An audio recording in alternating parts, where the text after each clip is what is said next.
영생이 없으면 무슨 소용이 있습니까? 이 땅이 아니라 하늘의 소망을 둘 수 있도록 지가 아무리 이뻐봐야 천국 들어가는 거 아니에요.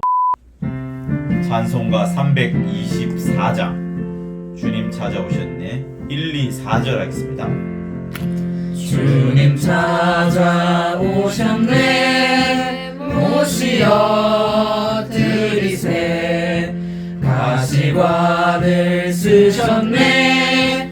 모시어 드리세. 우리 죄를 속하려 십자가를 지셨네. 받은 고난 크셔라. 모시어 드리세. 보라 성자 오셨네. 모시어 드리세. 인자 높이 들렸네. 모시어 드리세. 헛된 교만 버리세. 우리 구주 모시고 영원 복락 누리세. 모시어 드리세. 주여 내가 믿으니 오소서 오소서. 주여 환영하오니 오소서 오소서. 생명길로 이끄사 슬픔 위로하시고 진리 알게 하소서. 오소서 오소서. 아멘.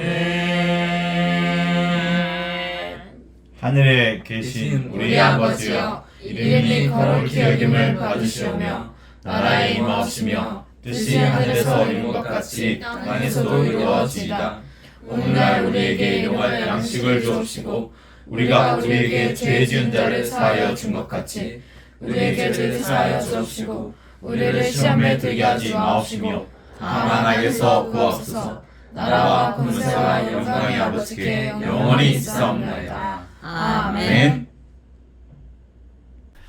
오늘 말씀은 히브리서 9장 27절 28절을 보시도록 하겠습니다. 신약성경 362쪽에 있어요. 362쪽 히브리서 9장 27절 28절. 한번 죽는 것은 사람에게 정하신 것이요 그 후에는 심판이 있으리니 이와 같이 그리스도도 많은 사람의 죄를 담당하시려고 단번에 들이신 바 되셨고 구원에 이르게 하기 위하여 죄와 상관없이 자기를 바라는 자들에게 두 번째 나타나시리라. 아멘. 하나님은 영생하시는 분이십니다. 영생은 하나님의 속성입니다. 오직 하나님만 갖고 계신 영원 전부터 영원 이후까지라도 오직 하나님만 갖고 계신 그 속성, 영원히 사시는 그 속성이 바로 영생입니다. 우리가 예수 믿으려는 것도 하나님께서 이것을 우리에게 주고 싶어 하시기 때문에 또 이것을 약속하셨기 때문에 그 주고 싶어 하시고 약속하신 것을 받으려고 우리 역시도 예수를 믿는 겁니다. 우리가 보통 교회를 다니면 신자라고 하고 또 성도라기도 합니다. 그래서 예배당 안에 들어와서 예배드리고 하는 그런 어떤 외적으로 보여지는 그것 때문에 사실 신자라고 하는 것이 아닙니다. 진짜 신자 혹은 성도의 의미는 영생을 얻기 위하여서 예수를 믿으려는 자, 비록 예배당에 당장은 오지 못한다 할지라도 또 어떤 이유가 있어서 불가피하게 오지 못하는 이유가 있다 할지라도 그의 심령 속에 예수를 온전히 믿음으로 말미암아 하나님이 주시려고 하는 그 영생을 간절히 바라는 자를 진짜 신자, 진짜 성도라고 하는 겁니다.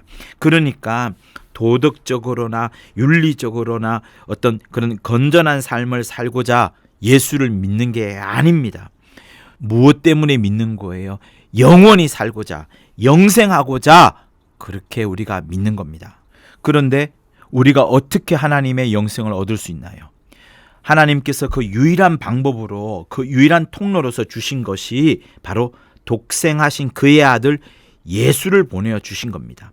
그리고 예수께 오라, 예수께 와서 너희는 예수의 살을 받아 먹어라, 예수의 피를 받아 마셔라 하면서 친히 자기 몸을 찢어 주시면까지 하나님의 영생을 우리에게 얻게 해주신 거예요. 그래서 예수의 살을 먹어야 되고요, 예수의 피를 마셔야 됩니다. 예수의 살을 먹고 예수의 피를 마신 사람은 하나님의 영생을 가진 사람인 거예요. 예수의 피를 마신 사람은 하나님의 영원한 생명을 가진 자가 되는 겁니다.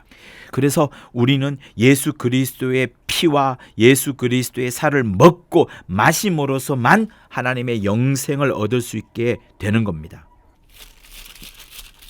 요한복음 6장 53절에도 나오죠. 인자의 살을 먹지 아니하고 인자의 피를 마시지 아니하면 너희 속에 생명이 없느니라. 예수의 살, 예수의 피가 없이는 도무지 우리 속에 생명이 없다라고 요한복음 6장 53절에서 말씀하시는 거예요. 그러니까 예수 그리스도의 피와 살을 먹고 마심으로서만이 하나님의 영생을 얻을 수 있게 되는 겁니다. 여러분, 이것 이외에 다른 무엇을 더 추가하려고 하지 마세요. 인간의 수고, 인간의 노력, 어떤 인간의 가능성을 추가하지 마십시오. 이렇게 하여서 우리가 영생을 얻게 되었으니 이제 이후로는 우리가 하나님의 뜻을 이루기 위하여 뭐뭐 하자, 책임감을 가지자. 여러분, 이거 아닙니다. 철저히 주 예수 공로 위에 덧붙이거나 조금 더 껴얹을, 경단으로 껴얹을 것이 전혀 없어야 되는 거예요. 전혀 없어야 됩니다. 세상에 있는 사람들도 죄와 악, 또 허물을 좋아하지 않습니다. 다 싫어해요. 그래서 아이들을 가르칠 때도 건전하게 살아라, 또 착하게 살아라고 교훈하고, 또 좀 더 크면은 덕망이 있는 자가 되도록 잘 행동하거라, 처신하거라, 그렇게 가르칩니다. 우리는 근본적으로 도덕을 가르치고 또 어떤 윤리를 가르치면서 온전하고 건전하게 살아가는 것이 당연하다고 가르칩니다. 이것은 불신자들도 당연히 원하는 생활이에요. 그런데 이것이 어떤 영적 생활인지, 이것이 신앙생활인지 잘 모르고 이것을 신앙생활로 둔갑해버리는 사람들이 여러분 있습니다. 우리 믿는 자들이 만약에 어떤 교훈이나 어떤 덕망이나 죄와 허물을 짓지 않아야 된다는 이것들을 위해서 살아가게 된다면, 이것들을 영적 생활로 여기게 된다면 여러분, 우리는 잘못 알고 있는 거예요. 또 이런 것도 있습니다. 세상 살기가 너무 괴롭다, 복잡하다, 힘들다, 내 심신을 좀 달래줄 그게 뭐 없을까? 내가 좀 위로받을 만한 어떤 방편이 없을까라고 생각하면서 교회에 와서 목사님을 신방하거나 또 예수를 믿으려 한다면 이건 역시도 잘못된 겁니다. 이런 것들은 다 우선이 될 수 없어요. 도덕이나 윤리나 어떤 덕망을 행하는 그것이 우선이 아닙니다. 내 마음의 위로를 받고 또 심신을 달리려고 하는 그것도 우선이 아닙니다.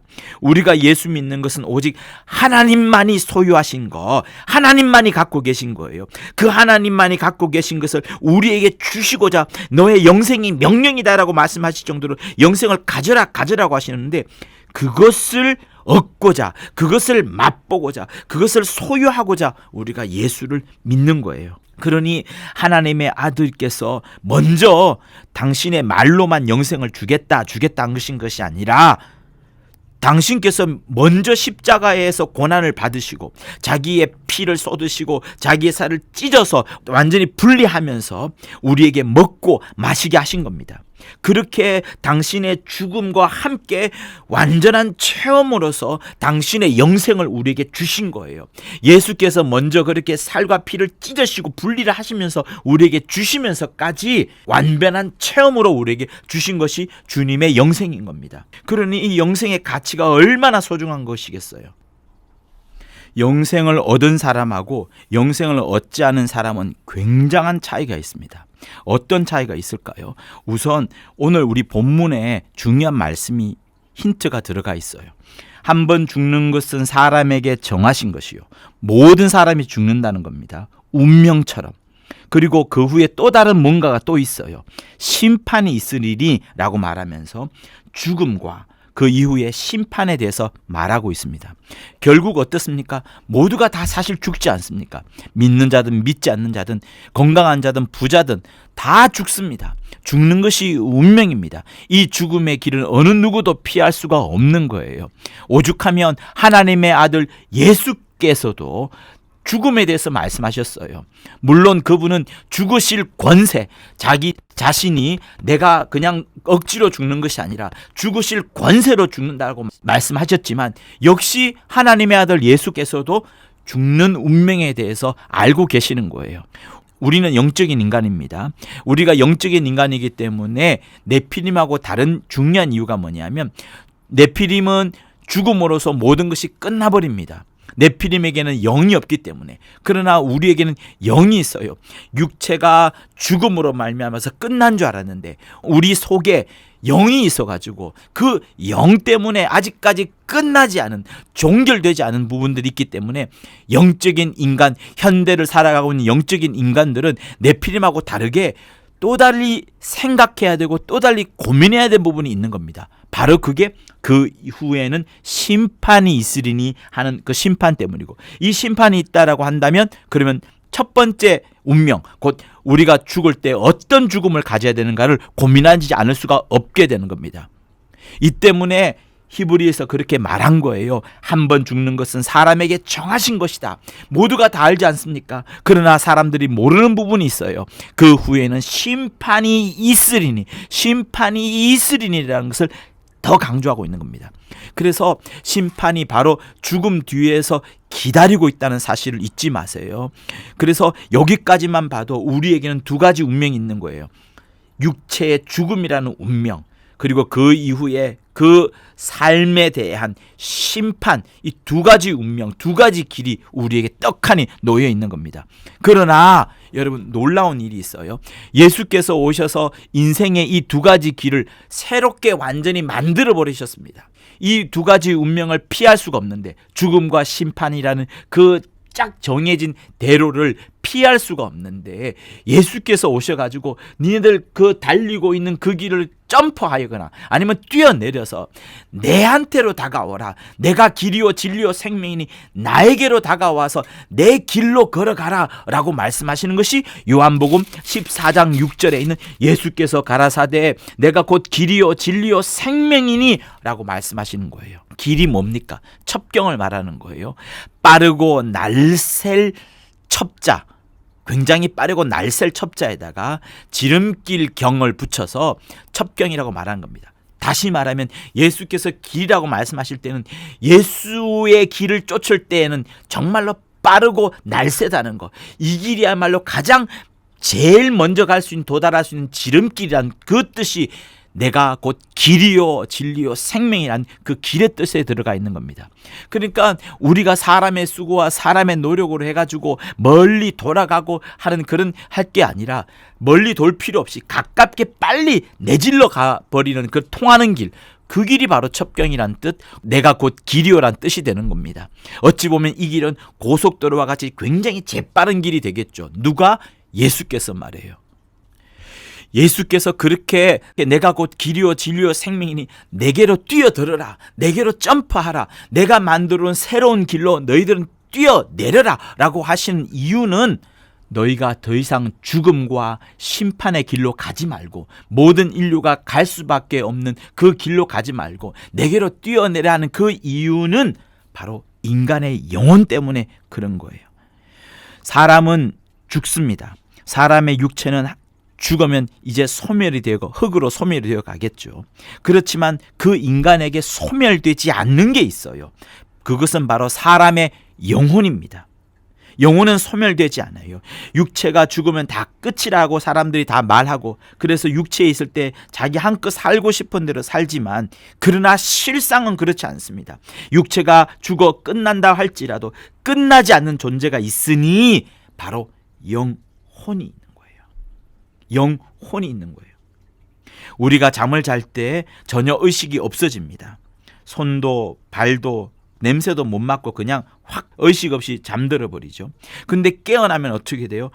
그 감각들과 의식들이 완전히 돌아오게 됩니다. 사람의 죽음이 이와 똑같은 거예요. 죽을 때 잠깐 의식을 잃어버리는 것과 똑같은 현상이 일어납니다. 냄새도 못 맡고 손과 팔이 움직이지 않죠. 그러나 부활 때 다시 몸이 생기면 우리가 잠에서 깨어나는 것처럼 똑같이 완전한 의식이 돌아오는 거예요. 그 완전한 의식이 돌아와서 바로 그 상태에서 어떤 이는 영생에 들어가고 어떤 이는 영벌에 들어가는 겁니다. 특별히 우리 교회는 어때요? 귀신을 많이 쫓아보면서 그 귀신의 존재를 통하여서 인간의 영혼에 대해서 더 깊이 잘 알게 되지 않았습니까? 수많은 귀신들을 쫓아내면서 정말 영적인 존재가 사람이구나, 우리 속에 영혼이 있구나 하는 것을 확실히 알게 되지 않았습니까? 거룩한 진리의 말씀 앞에 벌벌 떨고 예수 이름 앞에 벌벌 떨면서 떠나가는 존재 곧 영혼을 바라보면서 정말 어떻게 영적 생활을 해야 되겠냐는 것을 다시 한번 다짐해보는 시간을 가지지 않았습니까? 그만큼 우리의 신앙생활은 중요한 거예요. 또 하나님의 말씀으로 주 예수 이름으로 정말 귀신을 쫓아내는 그 일은 매우 중요한 겁니다. 자, 그러니 이렇게 귀신을 쫓아내면서 우리가 확실하게 알게 된 것이 뭡니까? 정녕 사람이 죽으면 육체는 없어져 버리지만 영혼은 없어지지 않고 존재한다는 그 사실을 확실히 알게 된 거예요. 그러니까 누구든지 예수를 믿지 않으면 어떻게 돼요? 육체는 사라지겠지만 영혼은 어떻게 돼요? 없어지지 않는 겁니다. 영혼이 구원을 받지 못했기 때문에 부활 후 나중에 백보자 앞에서 심판을 받을 때까지 기다려야 되는 거예요. 자, 그래서 한 번 죽는 것은 사람에게 정하신 것이요 라고 하면서 이 한 번 죽는 육체의 죽음, 이 육체의 죽음을 첫째 사망이라고 합니다. 여러분 따라해 보세요. 첫째 사망, 첫째 사망, 첫째 사망. 한 번 죽는 것은 사람에게 정하신 것이요 곧 육체의 죽음을 첫째 사망이라고 하는 거예요. 육체의 죽음을 첫째 사망. 육체와 영혼이 분리될 때 사람이 죽습니다. 그죠? 육체와 영혼이 분리될 때, 육체가 교통사고 나서 깨질 때도 분리가 되고요, 영혼이 쏙 빠져나올 때도 분리가 되어서 죽게 됩니다. 아나니와 삽비라 같은 케이스가 되겠죠. 그래서 교통사고가 나는 것은 육체가 깨져서 영혼이 분리되는 것이고, 아나니와 삽비라처럼 하나님께서 쏙 빼내버릴 때 그건 역시도 육체와 영혼이 분리되어서 죽는 것을 말하는 겁니다. 그것을 뭐라고 한다고요? 첫째 사망이라고 하는 거예요. 사람의 육체는 한 번 죽는 것으로 끝이 나지만 그러나 그 이후에는 반드시 뭐가 있습니까? 심판을 받아야 합니다. 그리고 심판 이후에 심판에 따른 형벌을 받게 되겠죠. 그 형벌 받는 것이 둘째 사망이 되는 거예요. 형벌을 받는 것이 둘째 사망이다. 형벌을 받는 것이 둘째 사망이다. 형벌을 받는 것이 둘째 사망이다. 육체의 죽음이 첫째 사망이다. 육체의 죽음이 첫째 사망이요, 형벌을, 그 영혼이 형벌을 받게 되는 것이 둘째 사망이다. 이렇게 아시면 좋겠습니다. 그러니 이 둘째 사망은 육체는 없어졌지만 없어지지 아니한 영혼이 심판을 받고 그로 말미암아서 형벌로 인해서 지옥에 영혼이 들어가 지옥에 영혼이 고난받는 것을 둘째 사망이라 이렇게 말하는 겁니다. 우리 인간은 육체가 깨어져 없어질지라도 영혼은 계속 존재한다는 사실을 여러분 절대로 잊지 마십시오. 영혼은 끝까지 존재한다는 사실을 잊지 마세요. 다만 믿지 않는 사람들의 영혼은 어떻게 됩니까? 바로 음부에서 귀신으로 존재하는 겁니다. 음부의 세계 속에서 귀신으로 존재하는 거예요. 지옥으로 바로 가지 않습니다. 우리 베레아는 기존 교리와 다르게, 기존 교리는 사람이 죽으면 믿지 않는 자가 바로 지옥에 간다, 그리고 믿는 자는 바로 천국에 간다라고, 바로 천국에 간다라고 말을 해요. 그건 교리입니다. 그러나 성경을 잘 살펴보면 그렇지 않습니다. 믿지 않는 사람의 영혼은 죽어서 음부에서 귀신으로 존재하는 거예요. 이 땅에서 귀신으로 존재하는 겁니다. 그러다가 무저갱에 들어가죠. 믿는 자의 영혼은 어떻게 됩니까? 천국에 가는 것이 아니라 그리스도가 예비해 놓으신 그 낙원에서 쉬게 되는 거예요. 이 두 가지 사실이 이제 엄연하게 구별됩니다. 믿지 않는 자는 귀신으로 존재하게 되고 믿는 자는 낙원에서 쉬는 존재로 있게 되는 겁니다. 그리고 이 둘째 사망에 대해서는 성경이 잘 이야기하고 있어요. 요한계시록 20장 한번 펼쳐보실까요?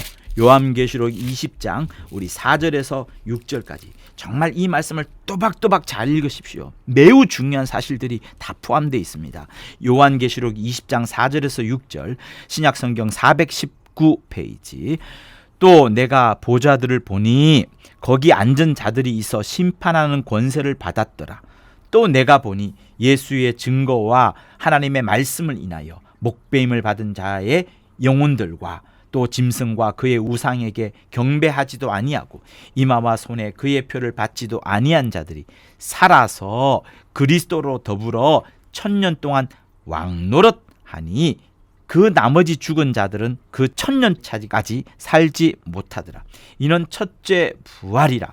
그러니까 보세요. 예수의 증거를 정말 완벽하게 한 사람, 하나님의 말씀 때문에 목배임을 받은 사람, 그들의 영혼과 또 짐승과 우상에게 경배하지 아니한 사람들, 이마와 손에 표를 받지 아니하는 사람들이 살아서 예수와 함께 1000년 왕국에서 1000년 동안 왕노릇 한다는 거예요. 첫째 부활에 이른 자들이 바로 이른 자들이라는 것을 말하는 겁니다. 그런데 둘째 사망이 6절에부터 기록되어 있어요. 이 첫째 부활에 참여하는 자들은 어떻다? 복이 있고 거룩하도다. 그런데 둘째 사망이 그들을 다스리는 권세가 없을 것이다. 둘째 사망에 대해서 지금 언급하고 있어요. 도리어 그들이 첫째 부활에 참여한 자들은 어떻게 하느냐? 하나님과 그리스도의 제사장이 되어 1000년 동안 그리스도로 더불어 왕노릇하리라 라고 하면서 둘째 사망이 다스리는 권세가 있다는 것, 둘째 사망에 대해서 이렇게 언급을 하고 있어요. 진실로 참 성도는 둘째 사망이 그를 다스릴 수가 없을 겁니다. 또 연이어서 같은 장 11절에서 15절까지를 또 한번 읽어보도록 할게요. 또 내가 크고 흰 보좌와 그 위에 앉은 자를 보니 땅과 하늘이 그 앞에서 피하여 간 데 없더라. 또 내가 보니 죽은 자들이 물론대소하고 그 보좌 앞에 섰는데 책들이 펴있고 또 다른 책이 펴졌으니 곧 생명책이라. 죽은 자들이 자기의 행위를 따라 책들에 기록된 대로 심판을 받으니, 보세요, 죽은 자들이 자기의 행위를 따라 기록된 대로 심판을 받습니다. 바다가 그 가운데서 죽은 자들을 내어주고 또 사망과 음부도 그 가운데서 죽은 자들을 내어주매 각 사람이 자기의 행위대로 심판을 받고 행위대로 심판을 받아요. 사망과 음부도 불못에 던지우니 이것은 둘째 사망 곧 불못이라. 누구든지 생명책에 기록되지 못한 자는 불못에 던지우라 라고 하면서 둘째 사망에 대한 기록들이 나와 있습니다. 근데 그 둘째 사망에 대한 기록들이 무엇과 연결되어 있냐 그러면 죽은 자들이 자기의 행위를 따라 기록된 대로 심판을 받는 부분과 연결되어 있고, 또 있어요. 죽은 자들을 내어주는데 각 사람이 자기의 행위대로 심판을 받고 라는 내용이 둘째 사망과 연결되어 있는 부분이 11절과 15절 사이에 있는 겁니다. 그러니까 인간에게는 육체가 죽는 첫째 죽음이 있고요. 이후에 불못에 들어가 고통을 당하는 영원한 죽음인 둘째 사망이 있는 거예요. 분명히 둘째 사망이 있습니다. 첫째 사망은 육체 죽음인 반면에 둘째 사망은 심판을 받아서 그 심판에 따른 형벌의 결과로 이 성경책에는 지옥에 들어간다는 것, 불못에 들어간다는 그 불못의 형벌을 받는 것을 둘째 사망이라 하고 기록을 하고 있어요. 우리는 귀신이라는 실존을 통하여서 사람 육체 속에 영혼이 있구나라는 것을 확실히 알게 되고, 그 육체가 이제 죽게 되면은 육체는 흙으로 돌아가지만 그것으로 다 모든 인생이 끝나버린 것이 아니구나. 오히려 그때부터 예수 없이 살았던 저주받은 영혼들이 결국에는 몹시 괴로워하고 부끄러워하고 방황하며 떨다가 심판을 받게 되는 겁니다. 방황하며 떨다가 심판을 받게 되는 거예요. 그러니까 하나님께서 심판하실 그 백보자 심판대 앞에서 우뚝 서가지고 육체로 살았을 때 그 생전에 행한 행위대로 심판을 받게 되고, 그 이후에 저주받은 그들은 영원토록 저주받는 둘째 죽음, 곧 불못에 들어가게 되는 것을 요한계시록이 지금 말하고 있는 부분이에요. 그래서 여러분, 모든 사람들이 육체 죽음, 모든 사람들이 그 영혼의 심판이 당연히 주어져 있다라고 생각하시면 돼요. 그렇게 생각하시면 됩니다. 그러므로 예수를 믿는 것은 단순히 교회 생활을 통해서 어떤 건덕을 쌓거나 좋은 일을 많이 하기 위한 그런 정도의 것을 말하는 것이 아닙니다. 이것은 처음에 우리가 무엇이라고 배웠습니까? 하나님은 뭐라고요? 하나님은 영생이시다. 하나님은 우리에게 영생을 명령하셨다 하셨기 때문에 건덕을 쌓거나 덕행을 많이 하거나 좋은 일을 많이 하고자 하는 그런 선행의 차원이 아니라 우리의 신앙생활은 영생, 생명에 관한 문제인 거예요. 영생을 얻는 것에 관한 문제인 거예요. 그렇기 때문에 영생을 얻는 사람과 영생을 얻지 못한 사람 사이에는 엄청난 차이가 있는 겁니다. 영생을 얻은 사람은 한 번 죽는 육체의 죽음으로 끝이 납니다. 육체의 죽음은 반드시 있어야 되니까. 그러나 영은 살아나는 거 아니겠어요? 영은 영원히 사는 겁니다. 반면 영생을 얻지 못한 사람은 둘째 사망에까지 이르게 되고 둘째 사망까지 연결이 되어서 영혼이 심판받고 형벌받고 불못에 들어가게 되는 그 놀라운 사실이 기다리고 있는 거예요. 그러니 여러분, 얼마나 무섭습니까? 얼마나 우리가 영적 생활을 잘해야 되겠습니까? 이 영적 생활을 잘하기 위해서 육체가 있을 동안에만 또 영적 생활을 잘할 수 있으니 이 육체가 있는 동안에 얼마나 우리의 모든 삶을 잘 살아야 되겠습니까? 하는 그 부분인 거예요. 둘째 사망을 면할 수 있는 영생, 이 영생은 어떻게 얻을 수 있는다고요? 오직 하나님께서 주신 독생자 예수 그리스도를 믿음으로 말미암아 그 아들의 살과 아들의 피를 먹고 마시지 아니하면 영생을 도무지 얻을 수가 없습니다. 아들의 피와 아들의 살을 통하여서만 영생을 경험하게 되는 겁니다. 주 예수의 공로 이외에 어떠한 것도 추가할 수도 없고 뺄 수도 없고요. 주 예수의 공로만으로 영생을 얻는 겁니다. 자, 그런데 신자도 그렇고 불신자도 그렇고 모두가 다 죄라는 부분에 대해서 항상 염려하고 걱정을 합니다. 왜? 신자도 죄를 짓거든요. 때로는 불신자보다 더 흉악한 죄를 지을 때도 있습니다. 그러나 정말 중요한 게 뭐예요? 죄를 짓느냐 마느냐 하는 그 부분이 아니라 끝까지 예수를 믿는 것. 죄를 지었기 때문에 그에게는 끝까지 예수를 포기하지 않는 것. 끝까지 예수를 포기하지 않는다는 것은 영생을 포기하지 않는다는 것을 말하는 겁니다. 예수를 포기하지 않는 것은 영생을 포기하지 않기 위해서 그러는 거예요. 그러니 죄 지은 것을 빨리 회개하고 죄사함을 받을지언정 영생은 포기할 수 없는 겁니다. 예수를 떠나지 않아야 되는 이유가 바로 여기 있는 겁니다. 때로는 우리가 예배 드릴 때도 내가 싫어하는 사람, 나와 다투었던 사람, 교회 분열로 인하여서 막 언쟁이 있고 그런 좋지 않은 감정들과 사건들이 있었다 할지라도 또 혈기내고 또 어떤 싸움과 어떤 그런 안 좋은 일이 있었던 일이 있다고 할지라도 어서 회개하여서 용서받으려고 해야 되는 것이지 예수를 포기해서는 안 되는 겁니다. 어떤 이들은 이거 싫어가지고 예수를 포기하고 교회를 포기하는 사람도 있더라고요. 정말 어리석은 것이고 마귀가 쾌재를 부르는 바로 그 순간인 겁니다. 그래서 예수께서 뭐라고 말씀하셨습니까? 천하를 얻고도 목숨을 잃으면 무슨 유익이 있겠느냐라고 말씀하시는 거예요. 예수를 부인하면 영생을 얻을 수가 없습니다. 일평생 거룩하게 살고 권능 있게 살고 복을 받아 살고 착하게 살고 남들 앞에서 많은 덕을 행하고 만사가 형통했다 할지라도 영생이 없으면 무슨 소용이 있습니까? 영생이 없으면 무슨 소용입니까? 하나님께서 정말 주시고자 하는 하나님의 속성인 영생이 없으면 어떻게 하는 게 나는 거예요? 천하를 얻고도 목숨을 잃으면 무슨 유익이 있겠느냐라고 말씀하시는 겁니다.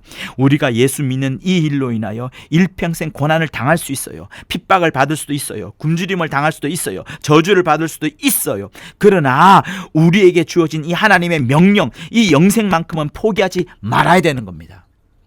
여러분, 예수 믿는 삶이 항상 승리하고 항상 기쁨만 넘치고 기도 응답만 나타나는 그런 삶이 아닙니다.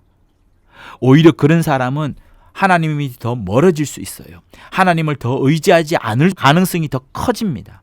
그러나 핍박 가운데 있는 사람, 고난 가운데 있는 사람, 굶주림을 당하는 사람, 저주를 받는 사람, 이런 사람들은 하나님의 그 돌아보심, 하나님의 신원케 하심, 하나님의 위로를 늘 기대하고 있어요. 도무지 이 세상 가운데 그것 없이는 살 수가 없기 때문에 더 하나님을 붙잡습니다.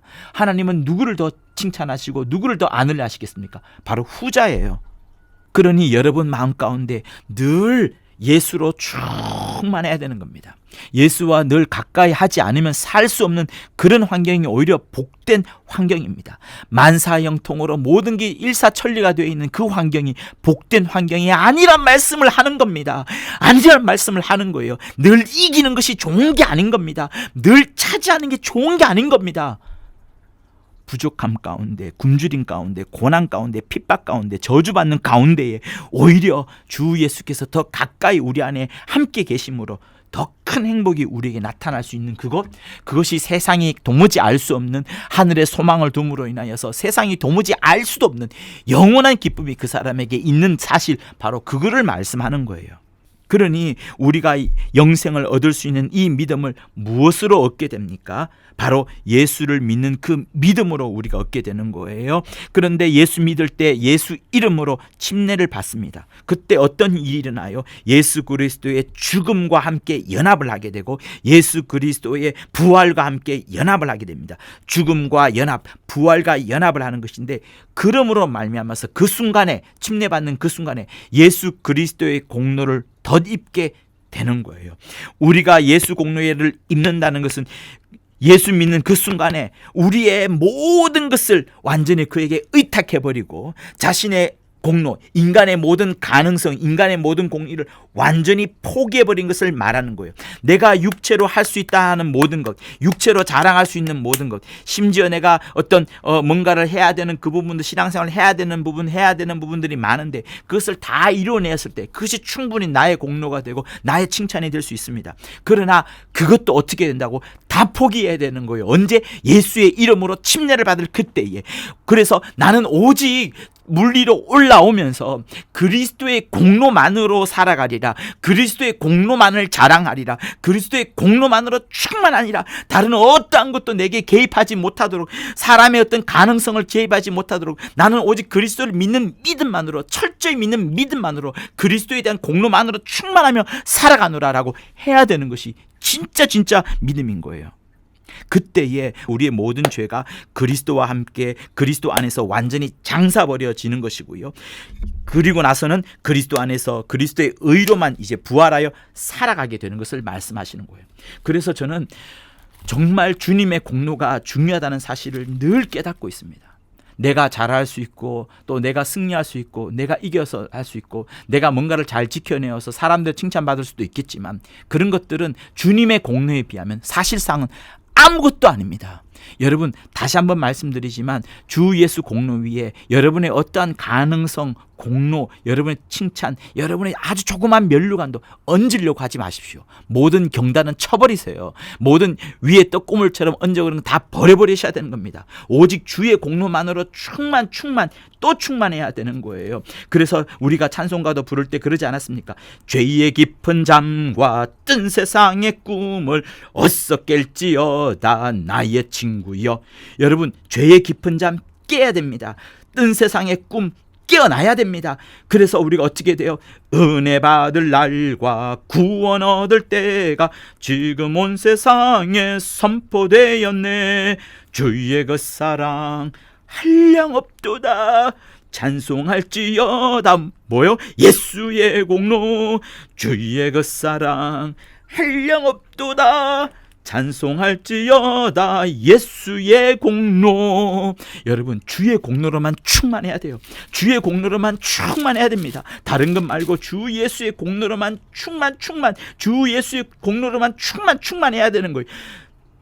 전에 죄에 빠져서 평안함이 없을 때 예수 십자가의 공로 힘입어 그 발 아래 엎드려 참된 평화 얻음은 주의 영이 함께함이라. 죄에 빠져 있을 때 평안함이 없었어요. 그러나 그것을 이겨내는 힘이 무엇입니까? 예수 십자가의 공로를 힘입었을 때, 그래서 그 발 아래 완전히 엎드렸을 때, 그 발 아래 완전히 엎드림으로 인하여 참된 평안을 얻었을 때 내 안에 진짜 기쁨이 일어나는 겁니다. 여러분, 그러므로 언제 내가 평안합니까? 내가 예수의 십자가의 공로, 그 피를 볼 때 내가 평안을 얻는 것이지, 내가 이것 좀 했어요, 내가 예배 잘 들으셨어요, 천일 동안 새벽 기도 했어요, 나 헌금 많이 했어요, 나 뭐뭐 했어요, 여러분, 이것 정말 없애야 되는 겁니다. 또 내가 이것을 잘 지켰나이다, 내가 이렇게 책임감이 크나이다, 내가 뭐 할 도리를 다하였나이다, 내 의무를 다하였나이다, 이건 역시도 주님의 공로 앞에서는 아무리 자랑할 것 없는 거예요. 내가 정말 평안함을 얻는 것은 뭐라고요? 주의 공로만을 의지하고 주의 공로만을 붙잡을 때. 그래서 예수 십자가의 공로 힘입어, 예수 십자가의 공로 힘입어, 이렇게 되는 거예요. 저는 말씀을 준비하면서 정말 이 찬양을 정말 많이 불렀습니다. 545장인데요. 예수 공로 의지하여 항상 빛을 보도다. 내가 천성 바라보고 가까이 왔으니, 저는 정말 여러분들이 하늘의 소망으로 충만하기를 원합니다. 이 땅의 이김과 이 땅의 승리, 이 땅의 뭔가를 얻음으로 인하여서 기뻐하는 것이 아니라 저 하늘에 소망을 두는 것, 저 하늘을 늘 바라보는 것. 여러분, 그래서 우리의 믿음은 소망이 필요한 거예요. 이 땅에 여한을 두는 것이 아니라 전적으로 이 땅에는 여한 하나도 없이 다 던져버리고 오직 하늘에 대한 소망으로 충만해야 되는 겁니다. 왜? 예수께서 정말 들어가고 싶었던 곳이 어디예요? 아버지의 품, 그 아버지가 계신 곳에 들어가고 싶어 하셨던 거예요. 그래서 이 땅에서는 자기의 모든 것을 내려놓았습니다. 그것까지 다 던져버렸어요. 다 주워버리고 가셨습니다. 그러니 그곳에 얼마나 빛이 있는지, 그곳에 얼마나 영광인지 주 예수 아시기 때문에 어떠한 여한도 없이 다 던져버리고 저 하늘로 직행하신 겁니다. 그리고 우리에게도 너희들도 내게로 오라, 너희들도 내가 있는 그 영광의 보좌 가운데로 오라, 아버지의 사랑이 충만한, 생명이 충만한 것으로 오라 하면서 하늘에, 이 땅이 아니라 하늘의 소망을 둘 수 있도록 하셨어요. 그런데 그것을 얻는 방법이 뭡니까? 예수 공로만을 붙잡는 것. 내가 전성 바라보고 가까이 왔으니 아버지의 영광 집에 가실 맘이 또다. 나는 부족하여도 영접하 영광 나라 계신 임금 우리 구주 예수라. 여러분, 예수 공로를 의지하여서 항상 저 하늘을 소망하십시오. 예수 공로 의지하여서 항상 주님을 길 있는 자 되도록 하십시오. 오직 예수 공로만을 붙잡는 여러분이 되실 것을 정말 부탁드리고 축원합니다. 할렐루야. 그렇기 때문에 신자는 자기의 공로를 완전히 포기하는 거예요. 자기의 칭찬받을 어떠한 것도 예수께 자랑하지 말고 내세우지 마십시오. 포기하세요. 그리고 포기하지 말아야 될 것, 더 세워야 될 것은 뭐냐면 예수의 공로. 그러므로 나는 예수의 공로로 사는 참 성도다, 나는 예수의 공로로 사는 믿음이 있는 자다라고 해야 되는 겁니다. 그러므로 바로 그때에 우리는 죄에 대하여 행한 대로 벌을 받지 않게 되는 겁니다. 만약 우리가 죄 지은 것에 대해서 행한 대로 보응을 받게 된다면 우리는 절망이에요. 죄에 대해서 행한 대로 받는다면 우리는 절망일 겁니다. 그러나 예수의 공로가 있음으로 인하여서, 예수의 피가 있음으로 인하여서 전혀 이것이 어떤 심판을 받거나 가치를 받거나 평가를 받는 것도 아닙니다. 아예 없어지는 거예요. 그렇기 때문에 우리는 우리의 행한 모든 공로를 완전히 포기해 버려야 하는 겁니다. 죄에 대해서는 완전히 죽은 자요, 의에 대해서만 산 자로 여겨야 되는 겁니다. 우리가 예수를 믿음으로 말미암아서 죄에 대해서는 죽고, 완전히 죽고, 의에 대해서는 완전히 산 자가 되는 겁니다. 이 사실을 우리 자신이 잘 받아들이느냐 포기하느냐, 그건 여러분이 판단하는 거예요. 그러니까 예수 예수 안에 있으면 죄에 대해서는 결코 정죄를 받지 않습니다. 정죄를 받지 않습니다. 심판을 받지 않습니다. 완전히 그를 통과해 버리는 거예요. 심판대 가지도 않습니다.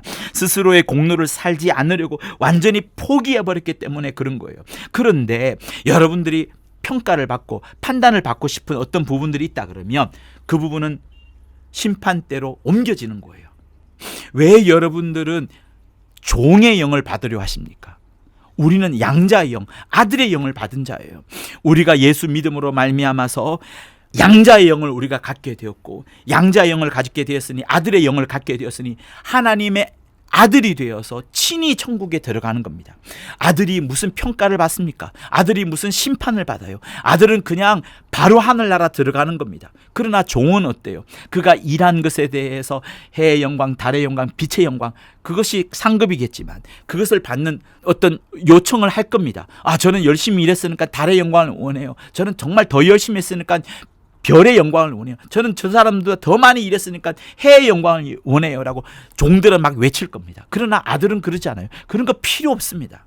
그들이 아무리 많은 해와 달과 별이 있다 할지라도 아들은 그것을 뛰어넘는 영광을 얻는 것이기 때문에 그런 것들과 비교할 수 없을 정도로 곧장 바로 하나님의 나라 속에 아들의 영으로서, 아들로서 들어가는 거예요.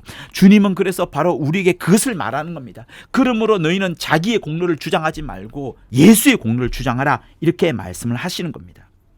스스로의 공로로 살지 않으려고 하세요. 스스로의 공로를 다 포기해버리려고 하십시오. 그러니까 하나님 앞에 펼쳐진 생명책에는 신자들의 죄에 대한 기록은 없어요. 왜냐하면 그것은 그리스도와 함께 죽어버렸기 때문에 그렇습니다. 그렇지만 신자들의 의는 어때요? 신자들의 의는 그리스도와 함께 그 안에서 살아있기 때문에 신자들의 의는 생명책에 기록되어 있습니다. 그래서 생명책에 기록되지 못한 사람들은 멸망하는 것이고요. 불신자들이 의를 행해 보았지만 그것은 이 땅에서는 보상을 받지만 하나님의 생명책에는 기록되지 않는 거예요. 오히려 불신자들에게는 둘째 사망을 당해야 되는 그 이름만이 기록되어 있습니다.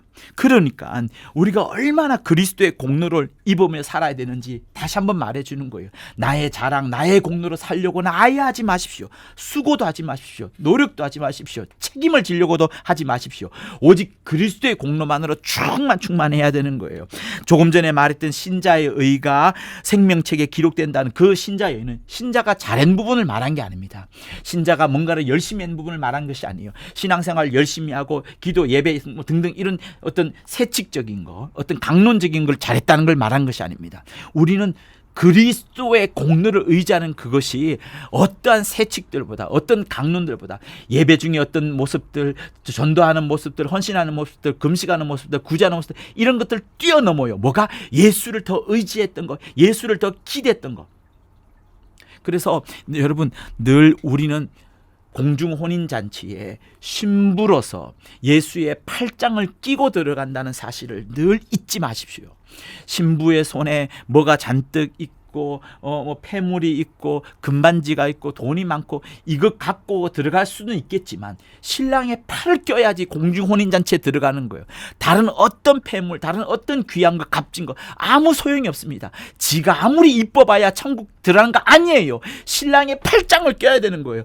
주님은 그래서 우리에게 너의 수고, 너의 노력, 너의 자랑, 너의 공로 말하지 말고 신랑의 공로만을 의지해서 신랑의 팔짱만 끼고서 하늘나라 들어오라라고 그렇게 쉬운 길을 끊임없이 말씀하시는 거예요. 그리고 이게 뭐라고요? 그게 바로 진리인 겁니다. 그게 바로 진리인 거예요. 신랑의 팔짱만을 껴라, 신랑의 공로만을 의지해서 다가오라, 그게 진리인 거예요. 그건 말고 그 진리는 그렇지만 나도 좀 해야죠. 나도 좀 열심히 해야죠. 나도 어떤 예수 믿기 때문에 책임감을 가져야 되겠죠. 내가 많이 알았기 때문에 이 정도는 더 해야 되겠죠 하는 그 모든 것들은 여러분 팔짱을 끼는 게 아니라 자기 손가락에 또 다른 뭔가를 잡고 있는 거예요. 금반지 하나, 은반지 하나, 동반지 하나. 여러분 그거 필요 없습니다. 주님의 거룩한 팔짱을 끼세요. 주님의 공로만을 견고하게 붙잡으세요. 주님을 기대세요. 여러분의 수고와 노력을 기대지 마세요. 주님의 그 넓으신 어깨를 확 안으려고 하십시오. 여러분의 그 좁은 여러분의 수고와 노력과 책임, 여러분의 행위를 의지하지 마십시오. 아무런 소용이 없습니다. 여러분, 저는 죄를 지어도 괜찮다는 말을 하는 것이 아닙니다. 죄 짓지 말아야 되는 책임감에 대해서 어떤 희미하게 말하는 것도 아닙니다. 분명히 로마서 6장 15절이죠.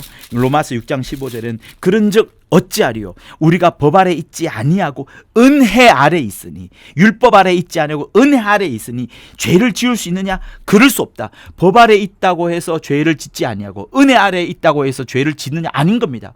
은혜 아래 있다 할지라도 죄를 짓지 아니하는 거예요. 그러므로 신자는 이미 그리스도 안에서 죽은 자들이기 때문에, 그리스도 안에서 죽은 자들이기 때문에, 죄에 대해서는 죽은 자들이기 때문에 그들의 죄가 그 책에 기록되지 않는다 할지라도 이것을 잘못 이해하여서 이제부터는 죄를 지어도 괜찮구나 하는 것은 틀린 거예요. 틀린 거예요. 죄를 지으라는 말이 아닙니다. 그리스도의 공로의 효력이 그만큼, 그리스도의 공로의 효력이 그만큼 크다는 것을 말씀하는 거예요. 그리스도의 공로의 그 힘이, 그 효력이 굉장히 크다는 것을 말씀하기 위해서 그런 겁니다. 그러니까 우리가 그리스도의 공로를 입음으로 죄에 대해서는 죽어야 되고요, 죄로 인하여 망하지 않아야 된다는 것을 함께 말하는 겁니다. 왜? 아까 읽었던 로마서 6장 16절에 뭐가 나옵니까? 죄를 지으면 죄의 종이 되고 의에 순종하면 의의 종이 된다고 말씀하지 않습니까?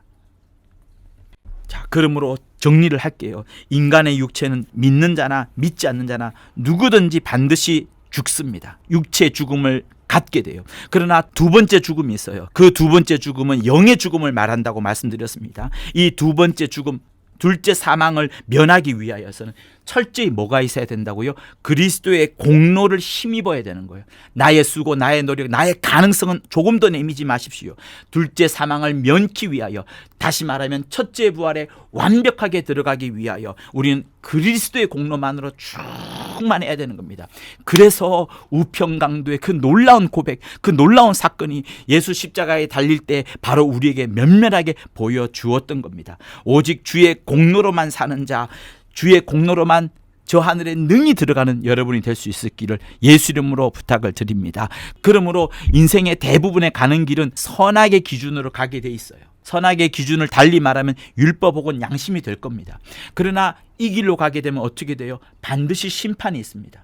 하나님은 반드시 심판하십니다. 하나님이 이 심판을 사람들이 피할 수 없다는 것을 너무나도 잘 아시고 또 사람들을 너무나도 사랑하셨기 때문에 그 아들 예수 그리스도를 우리에게 보내주신 거예요. 내가 길이요 진리요 생명이니 내 길로 뛰어들어라, 내 길로 점프하여라 라고 말씀하시는 거예요. 주 예수를 보내시는 것은 예수의 길로 옮겨 타라는 겁니다.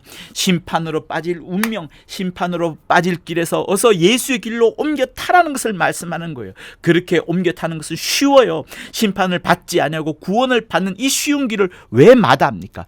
왜 짐짓 죄를 지으려고 하는 겁니까? 그러니 결국 주 예수로 구원을 받아 영생을 얻느냐, 아니면 보통 인생들이 가는 길인 심판을 받느냐, 아니면 결코 신앙을 갖지 않아 이미 심판을 받아가지고 무저갱에 빠지는 이 세 가지 길이 우리에게 놓여져 있는 거예요. 일전에 그래서 시몬이 이 인생의 세 길에 대해서 말씀을 한 겁니다. 신앙을 갖지 않아서, 믿지 않아서 이미 심판을 받아서 무저갱에 가는 사람, 그러나 조금 나아서 보통 인생들이 가는 심판을 받는 길이 있고, 또 여기서 완전히 점프하여서 예수로 구원받아 영생을 얻는 이 세 가지 길이 있는 겁니다. 심판을 받는 사람은 하늘에는 들어가도 아버지의 집에는 못 들어가요. 아버지의 집에는 못 들어갑니다. 심판을 받은 자는 종의 영으로 자리매김을 할 수밖에 없는 것이고요. 아들 예수로 말미암아서 영생을 얻는 사람은 아들의 영으로 말미암아서 아들의 영으로 자리매김을 하게 되는 겁니다. 후사가 되는 거죠. 우리 인간은 어느 누구도 하나님의 뜻대로 살지도 할 수도 없습니다. 바리새인도 목사도 귀한 직분자도 마찬가지예요. 서기관과 장로도 귀부인도 하나님의 뜻대로 살지 못합니다. 오직 예수께서만 하나님의 뜻대로 사셨고 하나님의 뜻대로 하셨습니다. 바로 이것 때문에 우리는 우리의 수고나 노력, 우리의 공로를 기대지 말자는 거예요. 예수의 공로를 의지하자는 겁니다. 예수 공로만을 붙잡자는 거예요. 예수의 공로라는 큰 팔짱을 끼자는 거예요. 그러니까 선악을 분별하는 종교가 기독교가 아닙니다. 그의 공로 속으로 계속 들어가는 것, 그의 팔짱을 계속 끼는 것이 기독교예요. 결혼하는 신부처럼 신랑의 공로만을 꼭 팔짱 끼고 신랑만을 의지하려고 해야 되는 것이 우리 참 성도인 겁니다. 그것이 바로 오직 예수 속에 완전히 거하는 것이고 예수 안에 완전히 잠겨 있는 것을 말하는 거예요. 나무에 달린 열매는 반드시 나무를 떠납니다. 그렇죠? 열매는 익으면 반드시 떠나게 되어 있어요. 마찬가지로 육체에 매달려 있는 영혼도 반드시 육체를 떠나게 됩니다. 죽음의 문턱을 넘어서서 이제 열매가 나무를 떠날 그때에 우리의 육체가 영혼과 이제 분리가 될 때 과연 그 열매, 다시 말하면 그 영혼은 어디로 갈 겁니까? 낙원으로 갈 겁니까? 무주갱으로 갈 겁니까? 심판대 앞으로 갈 겁니까? 어떻게 하겠습니까? 우리 예수 믿는 참 성도들은 하나님은 좋은 열매를 맺으라 말씀하셨으니 또 하나님은 우리에게 영생하라 말씀하셨으니 모두가 다 영생의 길로 깊이 확실하게 견고히 들어가는 여러분이 되실 것을 예수 이름으로 부탁을 드립니다. 무엇으로요? 예수의 공로만으로 다른 어떤 인간의 책임이나 인간의 수고나 인간의 의무가 아니라 오직 예수의 공로만으로 그렇게 영생을 소유하시는, 하나님은 영생이시니 영생을 소유하시는 여러분이 되실 것을 예수 이름으로 부탁을 드립니다. 하나님 아버지, 오직 예수의 공로만으로 살아가고 예수의 공로만을 자랑하는 우리 모두가 되도록 도와주시옵소서. 첫째 사망은 누구나 다 겪는 것이나 둘째 사망은 겪지 아니하게 도시고 오히려 첫째 부활에 이르는 우리 모두가 되도록 역사하여 주시옵소서. 이제는 우리 주 예수 그리스도의 은혜와 하나님 아버지의 극진하신 사랑과 성령의 감화 감동 교통케 하심이 둘째 사망에 이르지 않을 뿐만 아니라 첫째 부활에 이르러 천년 동안 왕노릇하며 오직 예수의 공로만을 의지하려는 저들 위해 영원토록 함께 있을지어다. 아멘. 맞습니다.